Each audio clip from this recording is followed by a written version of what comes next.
Hey everyone, me again. Welcome to the conclusion, or at least sort of conclusion, to the series I have going on the Pioneer 556 AK, whether or not I recommend it. If you haven't seen any of the previous installments, that's where I take a deep dive into magazine compatibility. I look at kind of initial build quality straight out of the box. This one is no longer in purely factory original configuration, so if you want kind of my opinions on how it came from the factory. There's all that stuff is going to be in the description below. Here, after 2,000 rounds, I'm kind of ready to discuss how well it's held up. We're going to take it apart, maybe look at some wear patterns, and then also discuss kind of the first real major issue I've started having with this rifle, and conclude with whether or not, based on my experience with it, I'd actually recommend anybody buying this rifle. So without any further ado, let's get started. From an external wear standpoint, it's actually held up really quite well. Uh, I was kind of half expecting it to look like a battlefield pickup, but it really doesn't at this point. I haven't had any rust problems whatsoever. The reason I bring that up is there's somebody out there that has a review on one of these. I think it's actually a 7.62 by 39 version, but he has some major, like, basically uncontrollable rust issues. I think that one, there must have been some sort of misstep in the bluing process, because I just haven't experienced anything like that with this. And if you've seen any of the previous videos, you'll know that this thing has probably spent way more time in the rain and snow than it actually has in fair weather, and I've never taken any special care as far as preventing rust. Pretty much dry it off with a shop towel, throw it in the safe till next time. That's about it, and there's really no problems with that whatsoever. The front handguard did not develop any sort of wobble, maybe just the barely, maybe in some sort of barely perceptible way, but really in practice not at all. The top cover did kind of develop a slight wobble. It's not a big deal. It's not anywhere near popping off or anything like that. And on the standard AK, since there's no sight on it or rail or anything like that, it doesn't really matter. I would have been more surprised if it didn't. Other than that, everything's held up fine. Obviously, the pistol grip and the stock held solid, but those are not original to this rifle. But the ones that were original, they were on there really solid, so they would not have come loose either. So externally, it actually looks really quite good. Let's kind of get it apart and take a look at what we have going on the inside. Okay, so we're apart. Obviously, nothing noteworthy with the dust cover. Let's get that out of the way. Same thing goes for the recoil spring assembly. Nothing too exciting going on there. I just didn't notice anything in particular of interest going on here. Really, the main areas of concern are the carrier and the bolt itself, and we'll also look a little bit at the receiver too, of course. But as we can see, we do see a fair amount of wear here. This is fairly normal from what I understand. I've seen this happen before, and I'm not terribly concerned by it. If we look at the tail end right here, we do see that it has mushroomed out somewhat. It's probably, I don't know how visible it is on camera, but a little bit. It's not drastic. I've seen worse, but I've also seen ones that hold up better. So not terrible. This, by the way, is cast, in case anyone's wondering, or in case anybody can't tell. Here's our camming surfaces. Let me get it to focus if I could. Not sure that I see anything on here that I'm extremely worried about either, but I'm not an AK nerd. Maybe if you see something here that I should be alarmed about, but I personally don't. I think that the carrier seems to be holding up more or less fine. By the way, while we're on the topic of the mushrooming of the tail, if we look at the trunnion, hopefully I can get it to focus, and it doesn't appear to be causing any damage to the rear trunnion whatsoever. There may be like a hint of discoloration, but it's not like it's cracking or breaking or anything of that nature. So that's a good thing too, as far as that stuff goes. We can look at the bolt itself. So by the way, the firing pin is free floating. There are some reports out there that these firing pins like to break at around 1,000 rounds or so. It has not been the case for me. I haven't replaced it. Supposedly Beryl or AK-74 firing pins will work, and maybe prevention being the best cure, you may want to in advance kind of go ahead and swap it out.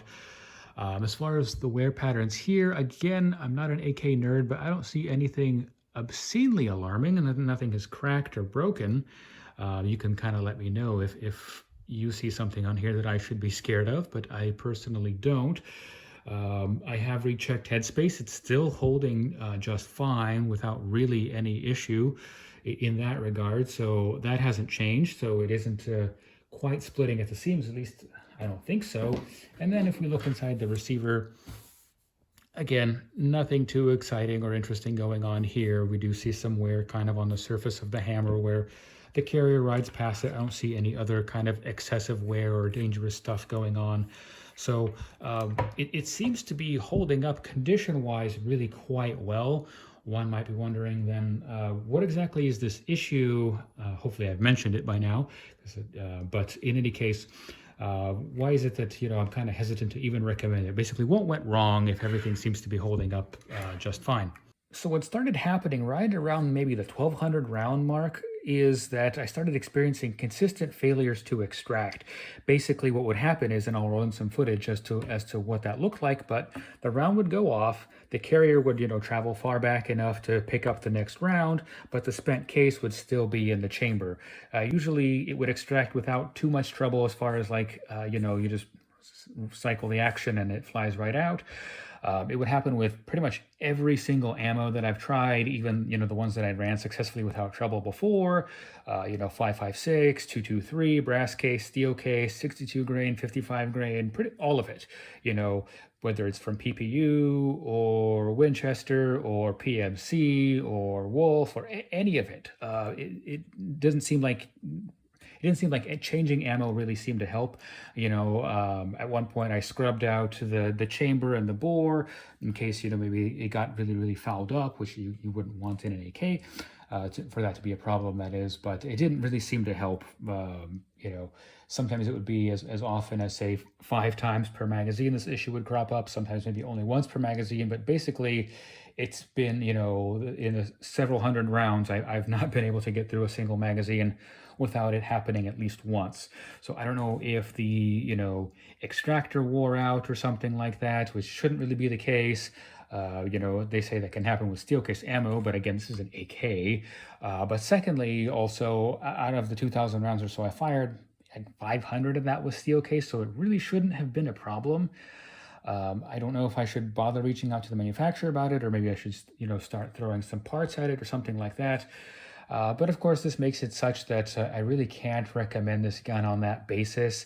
This is kind of why I tend to value some of these, especially when you're dealing with something kind of new, is these more like long-term testing as opposed to, because if I had just, said concluded after 500 rounds it was good to go, I would have ended up recommending this thing. It would have been fine. But clearly something's changed. I don't know if something shifted in the internals or something's going on, and this rifle no longer works. So on that basis, I can't recommend it. The other thing I do want to point out is, of course, the mag pickiness. So I did a deep dive into magazine compatibility, and of course, some might be keen to point out, well, that's just kind of inherent to 5.56 AKs. They're not as standardized as 7.62 and 5.45 AKs. This goes beyond that. And it also goes beyond needing to pick kind of the narrower profile 74 magazines as opposed to the wider 7.62. But even ones that allegedly other people have reported work fine in theirs don't work fine in this one, and I've had examples of vice versa. For instance, I've heard people tell me they use AC Unity without fault. Another person says that AC Unity works in theirs, but needed a little bit of modification. And mine AC Unity doesn't even come close. Like I'd have to lop off the entire rear corner of the magazine, and even then it probably still wouldn't work, and vice versa. For instance, the Pro Mag steel mags, steel lined mags that is, work fine in mine. I've heard other people report that it's not even close in theirs. And so clearly, as far as how they cut the mag wells or where they locate the center pin, or maybe some combination of those two things, they still got to figure that out quality wise. Is it better than the original Pioneer guns? I would say yes, because it isn't like, I don't get the perception that this is like a hand grenade like those older guns were. But there's clearly, something wrong with it. Like I said, maybe it's the extractor or something like that. They probably threw in some, cheap parts just for cost savings, and that could be one of them, kind of like the firing pins, kind of like, the stock that was on here, the cheap plastic pistol grip that was on here, maybe it's part of that corner cutting. So I may end up doing a bit of an addendum to this as far as, do I get it diagnosed? Do I get it fixed or anything like that? But I would say that, personally, if you're after a 5.56 AK, there are other options out there. They do go on sale. So I would say probably not the best way to go as far as these go. I mean, the money you're going to spend hunting around for magazines that work, plus swapping out the little cheap parts to make it into something worthwhile, you could probably end up getting something better. I have a Zastava M90, for instance, that just always ran perfectly with almost everything. Any magazine you throw on there, it seems to run fine. There's other options out there. PSA has one. Again, I don't know how good the quality is on their 556 offerings. But overall, I would say it's just not worth it. I know these are really affordable. This one was like maybe $700. I've seen like factory blemished examples go for as little as 550. But even then, I don't see what you're getting out of it that makes it worthwhile. I think um, definitely save a little more. Take another couple of months or something like that to maybe get something else. That's really kind of where I conclude. It's unfortunate. I really wanted to like it. I really wanted this to be something like the old Wasser 10s were to the 762 AKs, where it's a little cheap, it's a little crude, but it runs fine without issue, pretty much no less than anything else. But it just doesn't seem to be the case in my example. I guess that's really it, unfortunately. Thank you for watching, as always.